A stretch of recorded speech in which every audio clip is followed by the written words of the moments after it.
So the text today is not really about dogs, although dogs are mentioned, which is kind of what a dog's life is like, right? Nobody ever really talks about them straight up. They're always a sidebar. They're always something else. The story is actually about a woman asserting herself. She wants healing, and she's denied it.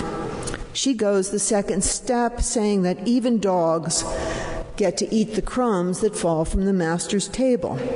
And that wins the day for her. So the text is about assertion and power. And this woman wins her case by saying that at least I am as good as a dog. Rarely do we hear such a good message about how to compete and how to win, how to keep on keeping on. As Dwight Eisenhower put it so famously, it is not about the size of the dog in the fight, but the size of the fight in the dog. You've heard that before football games, I'm sure. This woman has fight. She may be small, she may be sick, but she tells none other than Jesus that she is not a dog. She wins the day by having right relationship to herself, which Jesus then recognizes and says, "Oh, you count." So give me a minute to stay with the sidebar, though. Even though the text is not about dogs, I want to say a few things about dogs. I was in a bagel shop in Brooklyn a couple of weeks ago, and it was pouring rain. So I had lots of time to read the bulletin board, which was gigantic. It was all the way across the side of the bagel shop. And the rain persisted so long that I had to analyze the contents of the bulletin board. There was nothing else to be done. And I realized that over 50% of the things on that bulletin board in that bagel shop in Brooklyn were about dogs. How to get organic vegetarian food for your dog, how to dress your dog, hand-knitted outfits for your dog, hand-knitted booties for your dog, dog walkers, expert dog walkers, last-minute dog walkers, and other dog services. And the dog services particularly intrigued me. For a mere $45, you could take your dog to a dog training class in small dogs having good manners, large dogs having good manners, and a mixed group of small and large dogs learning how to have good manners. If your dog got through that course, you could take both small and large dogs to a course in dog agility, which I thought was really interesting. And if the dog made it through the manners class for $45, the agility class for $45, you could graduate and get into the class on how to teach an old dog new tricks. The full course in dog tricks was available to you only if you made it through the first 2 sessions. So, is this woman in the text comparing herself to mutts or to Brooklyn dogs? In other words, is she putting herself down or elevating herself? Even more importantly, does she not have a very right relationship to the canine?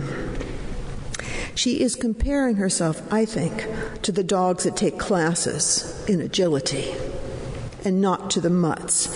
She is in need, but not needy, like any good dog is. So I titled this, Never Call a Rescue Dog a Rescue Dog. And why did I do that? Because, it hurts their feelings.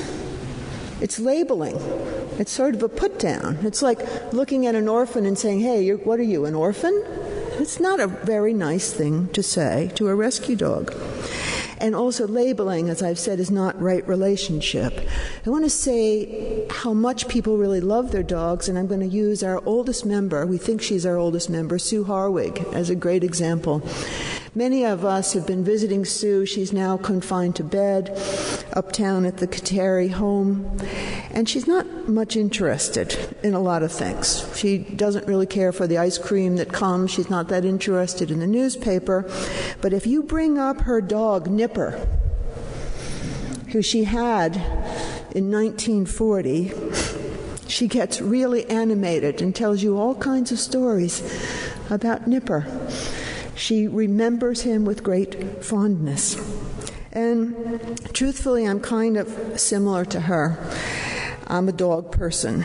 My most emotional experience lately, or was a long time ago now, happened about a dog in Washington Square Park. Some of you know that we raised golden retrievers for a while we were in Amherst, Massachusetts, and some of them were really beautiful. And a man knocked on the door right after I'd first come to Judson a while back and said, "Are you Donna Schaper?"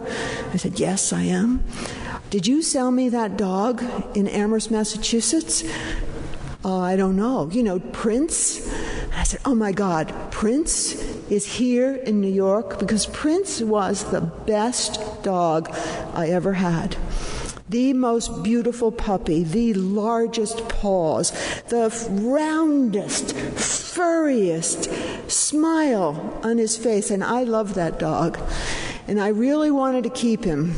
And for a million reasons, I couldn't. And to find out that he had shown up in Washington Square Park, and then the man said to me, I said, "Oh my God, where is he? Where is he? He must be 16 years old." And he said, "Prince had died a month ago." And here I had been across the street from Prince and not known it in time. I didn't know. Sue probably doesn't really understand how much she loved that dog until now. So the reason dogs are important to people is probably that they shouldn't be so important to people. There's just no good reason for why dogs are as important as they are. But the reason is that dogs have right relationship with us. They love us the way we also love ourselves when we are well, and the way God loves us, which is unconditionally. And this is what I want to tell you about our friend from Matthew 15. She was more important to herself than she should have been, given her condition and her need. You could call her an anti-hero. She's not a fighter in either of Eisenhower's terms, because wellness is not about fight so much as it is about self-respect. Had she not respected herself, she would not have been able to fight. She fought because of the way she valued herself. When you have self-respect, you don't even have to win. You don't even have to get a crumb. You are already where you want to be. And if Jesus or the authorities or the world or the system won't even get you a crumb, you are still fine. There is a pre-existing wellness that is missing in many human beings, women and men. And that's what needs addressing. It is the source of our challenge to those who dole out crumbs. It's something that Jesus both gives and sees in us. And the woman's healing was a kind of mutual recognition. Jesus saw in her that she cared about herself, that she was saved, and she goes on to be healed. She begins well and goes on to be healed. This is different than heroism or hard work or fighting or effort. It's really different. We call it grace. And we call it the thing that you shouldn't really even know or understand. It's very different. It's being human. And it's knowing that you are human and that you are also a prince, a really great specimen of animal. It's knowing that someone, perhaps far away, who sold you off, still loves you. This knowing that you are known and knowing that you are loved is the foundation of the fight in us. With it, we always win. Without it, we have already lost. A new spate of books is out on the age-old subject of neurasthenia or anxiety or depression. In each of these, we see people who are pre-respect for themselves. They need other people to respect them before they can respect themselves. They're not like the woman who demands at least crumbs from the master's table. They don't know that they truly matter.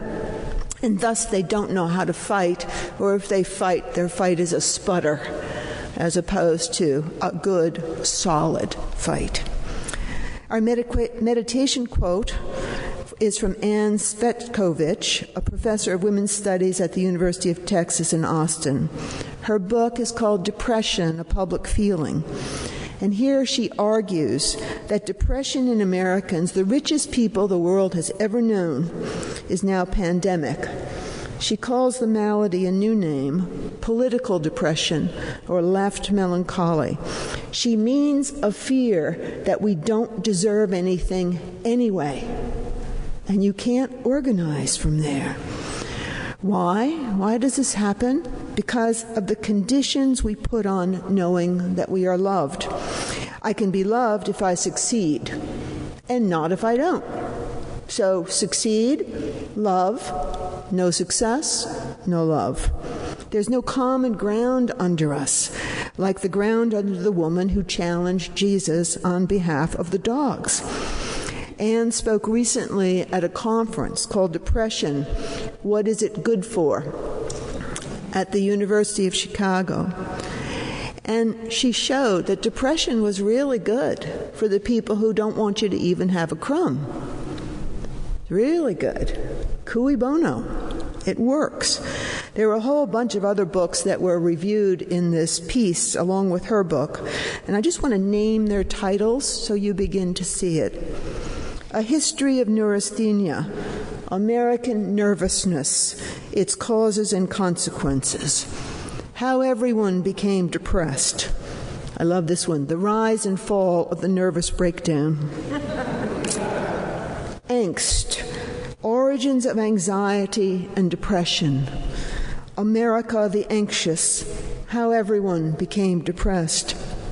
Before Prozac, One Nation Under Stress, The Trouble with Stress as an Idea, Stressism, and I could go on. What's amazing about the woman in this text is that she didn't have those things. And she had really good reasons to have them, right? She had another ground under her. In their new book, strangely called Top Dog, The Science of Winning and Losing, Poe Bronson and Ashley Marin do research on how people win and how people lose. It's a very sociological book. How does it happen? And they say that those who compete and win have three things in common. One is that they have a positive view of stress. They like stress. They want to have as much stress as possible. They're not afraid of stress. Two is that they value heroism, but not just the hero. They're not the people who say, hey, we need a good leader and then we'll be okay. They're the people who say, a good leader would be really great because it'll elevate the whole team and we'll have a part in what happens. So we want a really good leader, but not as a way to get out of things, but as a way to really get into things. And finally, winners refuse worry. They're not interested in worry. They have the quick comeback. Or they argue in the book that warriors are not worriers. Like our woman in Matthew, you have a feeling that these winners can walk away from one lost game without losing much self-respect. My favorite thing about our friend from Matthew is the way she knew that she was a prince and didn't miss the fact that there was a lot of possibility right outside her front door. Amen.